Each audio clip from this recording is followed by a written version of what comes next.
नमस्कार. नागपुरी मेजवानी चॅनलवर मी पौर्णिमा तुमचं मनापासून स्वागत करते. आज मी तुम्हाला टोमॅटोची कढी दाखवणार आहे. आमच्या परसबागेत भरपूर टोमॅटो लागले होते. त्यातले काही टोमॅटो लालसुद्धा झाले होते आणि त्यातलेच मी काही तोडून आणले आहेत. हेच टोमॅटो मी कढीसाठी वापरणार आहे. हे गावरानी टोमॅटो आहेत. याला चक्री टोमॅटो असं सुद्धा म्हणतात. हे टोमॅटो चवीला थोडे आंबट असतात. तुमच्याकडे जर हे टोमॅटो नसतील तर तुम्ही कुठलेही टोमॅटो वापरले तरी चालू शकतं. चला मग सुरुवात करूया रेसिपीला. सर्वात आधी टोमॅटोला असे आडवे उभे कट मारून घ्यायचे, म्हणजे टोमॅटो लवकर शिजतात आणि त्याची सालही लवकर निघते.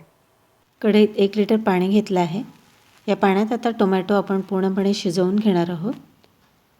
टोमॅटोची पूर्ण साल निघेपर्यंत आपल्याला हे उकडून घ्यायचे आहे. आता बघा टोमॅटोची साल निघायला लागली आहे. हे टोमॅटो आता बाहेर काढून गार करून घ्यायचे. टोमॅटो गार झाल्यावर त्याची साल काढून टाकायची. हे टोमॅटो आता आपण मिक्सरला वाटून घेणार आहोत. याची छान स्मूथ पेस्ट आपल्याला करून घ्यायची आहे. टोमॅटो मिक्सरला फिरवल्यावर आता आपण ते गाळून घेणार आहोत. टोमॅटोचा पूर्ण चोथा आपल्याला काढून टाकायचा आहे आणि आपण त्याची फक्त पेस्टच वापरणार आहोत. असं छान व्यवस्थित आपल्याला गाळून घ्यायचं आहे आणि त्याचा पूर्ण चोथा आपल्याला काढून टाकायचा आहे. आता याची आपल्याला छान स्मूथ अशी पेस्ट आपल्याला मिळाली आहे. तुम्ही बघू शकता किती छान टेक्स्चर आलेलं आहे. त्यात आता 1 चमचा आपल्याला बेसन घालायचं आहे. हे 1 टेबलस्पून आपण बेसन घातलेलं आहे. बेसन घातल्यावर छान ढवळून घ्यायचं. बेसनाच्या सगळ्या गाठी आपल्याला मोडून घ्यायच्या आहेत. आता यात पाणी घालायचं. आपल्याला किती घट्ट पातळ कढी हवी आहे त्यानुसार पाणी घालायचं आहे. मी साधारण अर्धा लिटर पाणी यात घातलेलं आहे.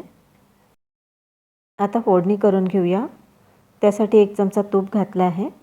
तुम्ही तुपाऐवजी तेलाचाही वापर करू शकता, पण तुपाची चव छान येते. तूप तापलं की त्यात आपल्याला अर्धा चमचा जिरं घालायचं आहे. 1 इंच आलं ठेचून घातलं आहे. 2-3 लसूण पाकळ्या घातल्या ठेचून.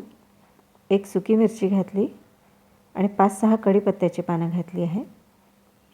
हे आपल्याला तुपावर छान परतून घ्यायचं आहे. आता थोडंसं तिखट घालायचं आहे. अगदी थोडं घालायचं तिखट. आपल्याला कढी जास्त तिखट नाही करायची आहे.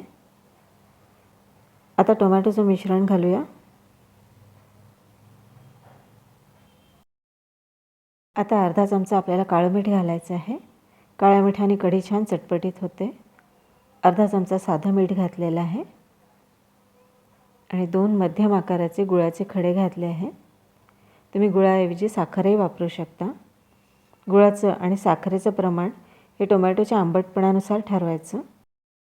थोडा वेळ आता मंद आचेवर आपल्याला ही कढी ढवळून घ्यायची आहे.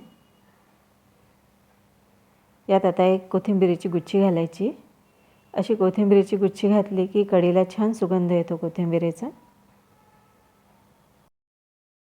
कढी आता आपल्याला मंद आचेवर भरपूर उकळून घ्यायची आहे. कढी जितकी उकळाल तितकी कढीला छान चव येते. अशी साय धरेपर्यंत आपल्याला ही उकळवायची आहे. आता ही कढी रेडी आहे सर्व करण्यासाठी. कढी आता बाउलमध्ये काढून घेऊया. बघा किती सुंदर रंग आला आहे कढीला.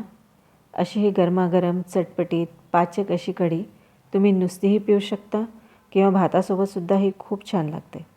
तेव्हा अशा प्रकारे कढी नक्की करून बघा आणि रेसिपी आवडली तर लाईक करा आणि चॅनलवर तुम्ही नवीन असाल तर सबस्क्राईब अवश्य करा. धन्यवाद.